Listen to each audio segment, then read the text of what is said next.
Man, like, I kind of feel like Billy Bats right now when I tell somebody, you know, you disrespect me, go home and get your fucking shine box. Yeah, that's what I'm gonna start saying for now. Alright, what up everybody? It's Chris with SeattleTownSound.com. How y'all doing out there? I'm here with Germ. Feezable the Germ. Gonna ask him a couple questions, see what's up with them. Go home and get your fucking shine box. When my album drop, You working on some projects? Yeah. What you got going out? Pretty much right now I'm about to release my first EP actually, titled Super Villain Theme Music. It's quite interesting with this project because I actually, when I went out to New York a while back, like, you know, early this year, I finished that project within a week, so it was kind of scary that I did that. I was like, oh, no nights of sleeping whatsoever. So yeah. Nice. Yeah, that's we were planning on releasing that this month, December this month. So nice. That's gonna actually be a good setup right now, and cool. Also working on a project with Positive ID. Nice. You know what I'm saying? It's beautiful so far. I'm really enjoying it. All right. go home and get your fucking shine box. When my album drop. So I know you're from Chicago, right? So did you grow up in Chicago? Yeah, I grew up in Chicago, but I would spend some time out here, like say for like a summer, and then like when I was 13 one time, and then after that, my mother pretty much wanted me to do high school out here because, you know, growing up back home, I'll be honest, you know, it's every sad story of everything, you know, everybody in America whatsoever, you fall into the gaps of this and that, and you most likely don't succeed in school. But yeah, I came out here, did 2 years of high school, Lakes High School, Lakewood, and after that I moved back to Chicago, and just really, I thought that would be the best move for me as far as a musician, because I didn't know the situation out here really as far as the music scene is concerned. Go home and get your fucking shine box. When my album drop. Right. Yeah, but... So when did you start rhyming then? I started when I was 13. Oh, right on. 13. So out in Chicago? Yeah. What made me want to do it actually, like I've always been interested in music. I was always a fan of it before anything.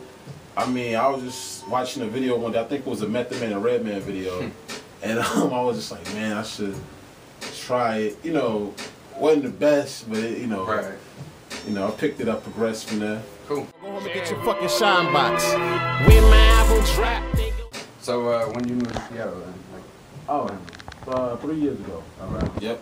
So officially. What do you think the difference between like the Chicago and the Seattle scene?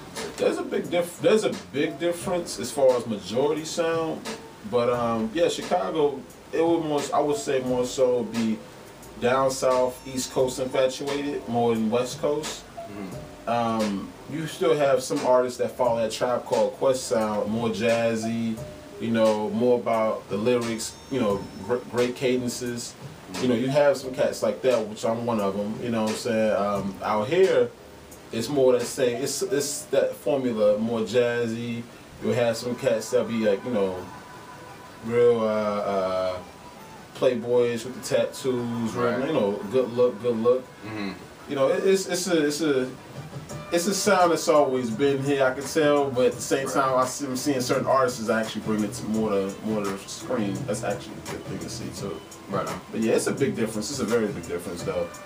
Cool. So, what Seattle artists would you like to work with? Now that you've kind of been around and seen the scene a little bit. Man, it's a good handful of talented artists out here. Go home and get your fucking shine box.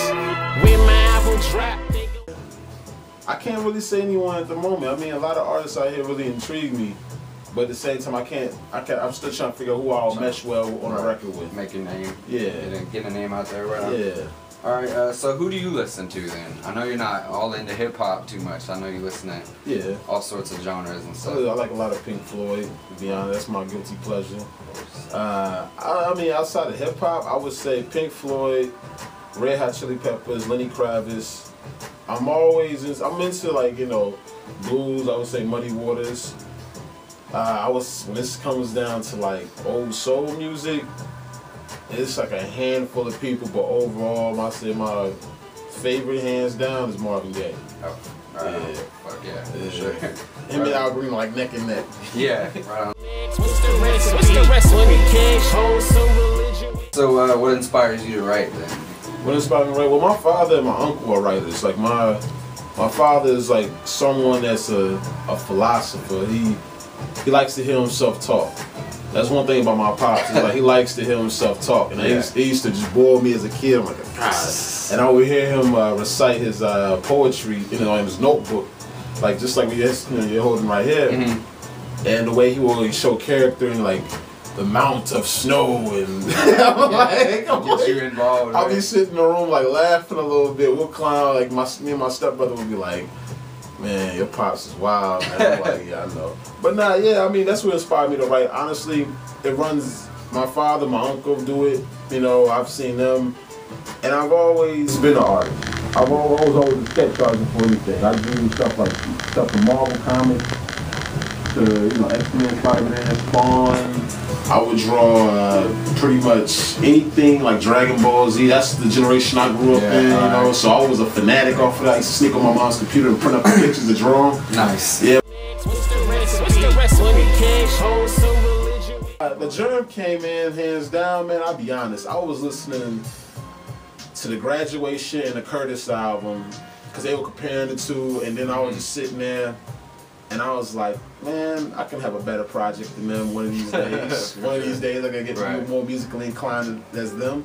But I said, you know what? Feezable the Germ. It doesn't sound feasible, would just sound boring to your average consumer. Right. But someone that's music, that appreciates the music, because I'm like, I'm going to see what this dude's about. I haven't really heard an artist that uses that name. Yeah. And shows her, my covers are going to look hot. So, right. It stands out for sure. But yeah, the Germ came in off of something that I know people don't really want to fuck with me half the time. As far as a social circle, right. I'm like the outcast of that. Like I'm one of those guys in school that was just like, I would like to be involved in the in crowd, but at the same time I wouldn't want to be because I just know how I am. So therefore, people didn't want to be like, I don't fuck with him. He's hothead or he's booty or this and that. So I'm like, yeah, something that no one doesn't want. Right. Yeah, that's just where the Germ came in. Simple shit. Cool. Sailing to the top, no exchange for the money.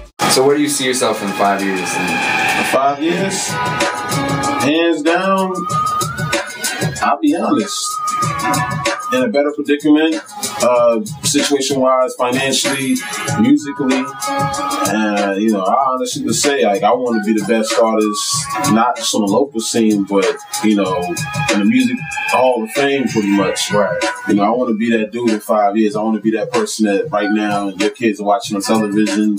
I want to be that dude that's creating new trends when it comes to hooks, sound. Everyone's gonna have a nasal flow just like me. Right. That's why I want to be in 5 years. I want to be that front man. All right. I like to see that, man. That's sweet. All right, so super villain theme music coming out in December. You're gonna see that real soon. You guys go pick that up. Late December. Check them out. SeattleTownSound.com. Germ.